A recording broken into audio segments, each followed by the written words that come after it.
Wholeness, welcome to Notes of Nara. This is Naja Rashida here. Well, may this message find you well and whole. Let's talk about it. Soul, choice. A force more powerful than love? And I believe so. And I used to believe that love was the most powerful thing that anyone could ever have or feel or share. And it is very powerful. But in order to liberate the power of love, we must choose to love first. I think of a woman that's just given birth to a beautiful baby.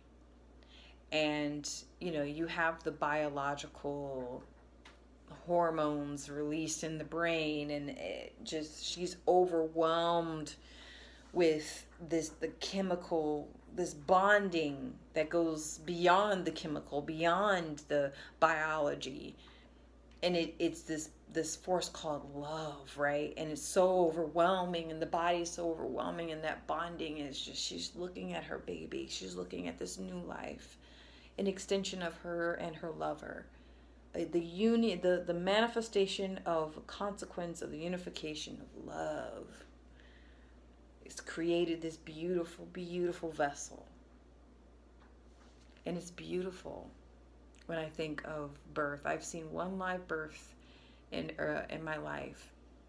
I wasn't like when the baby was crowning, but my housemates back in Arizona, they had a son, and I wanted to make sure that I gave space to the family. So I all night screaming and moaning, and she was in labor, and I heard that one final blood curdling scream, and I remember the father was banging on my bedroom door like, he's here, and I get up, wash my hands, and they were like, come in, sit down, and the midwife was looking at me all weird, because I guess, they didn't know I was there, and they get kind of weird with the germs and everything. I understood. So I stayed in the back, but I just watched. I sat on the floor. It was like 2:30 in the morning, 3.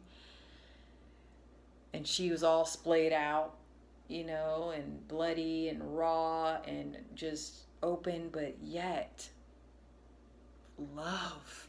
All the love. I felt it oozing from her. She seemed so at peace with her body being like rocked. Okay. And it was a natural birth too. So yeah, it was beautiful, raw, but very beautiful. And so, love is something I think, oh, it's amazing. And then those hormones begin to kind of taper, balance, they drop, they rise. She's crying all the time, maybe a little, that postnatal depression, right? That, thank God, it's getting a lot more attention now, and people take it very seriously, because women it can get pretty dark. And it takes about a year or so for the woman's hormones to finally balance out. And women are very susceptible to mental instability if the babies are born back to back to back to back to back to back, because her body isn't given the time to readjust itself. It's very traumatic, like mentally, I think. Very traumatic on the brain for women after giving birth. And everyone's screaming at them, I don't understand why you're freaking out or why you're depressed, you have a baby to take care of. If the mother is not taken care of, if she's not well, the baby will not be well. Okay? So, but I use that as an example because I feel that there comes a point in parenthood where it is a choice to love. Like two lovers, they meet, they spark a friendship, and then they turn into lovers. And the lovers, then they become unified, and they choose to be with each other day after day, week after week, month after month, year after year, decade after decade. And then there's a pivotal point where somebody checks out. They're just like, oh my God, I've been with this mofo for 30 years. I can't stand it anymore. And they have to choose to find each other again. They have to choose to find each other again. That's another very powerful example of love, right? But it's also a powerful example of choice. We have to choose to love. We have to choose to receive the love given to us.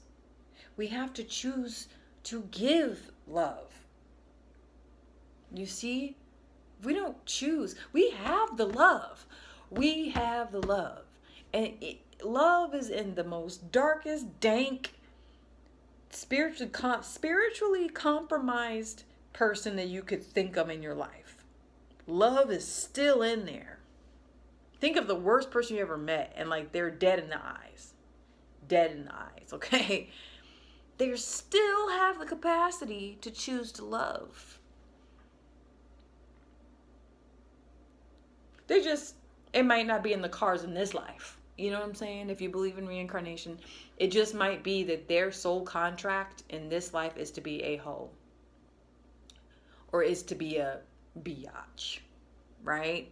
Is that they're just meant to be there. But they still have the capacity. They still have the choice to love, to receive the love that a child could give them.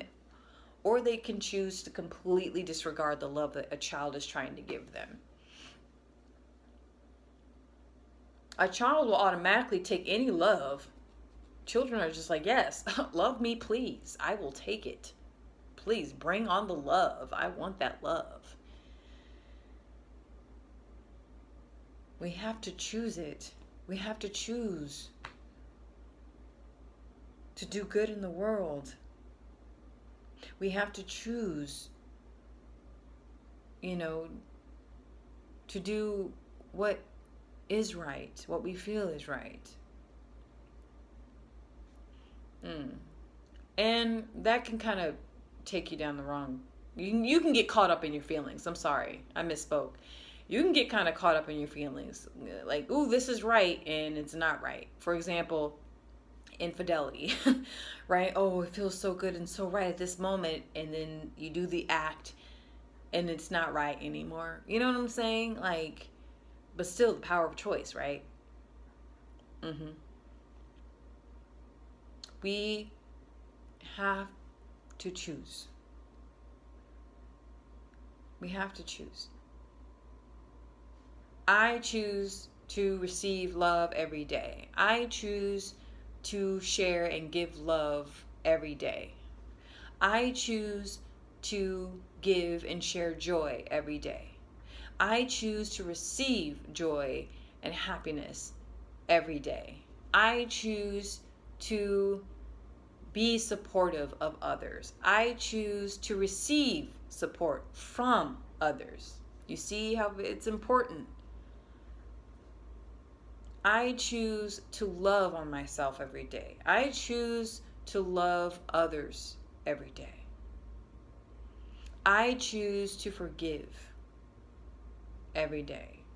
I choose to receive forgiveness from others every day. Or I choose to be forgiven every day. Every day, every moment we choose. Is that not a superpower?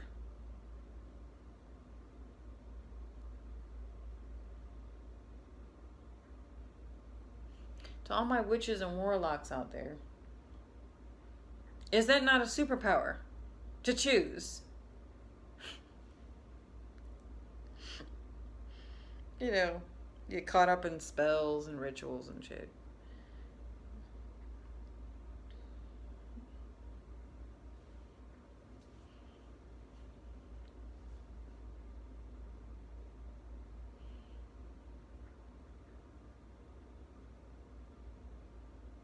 Power of choice is powerful. It's impactful. There's consequences to the choices that we make. That is all. Thank you so much. Mwah. Bye.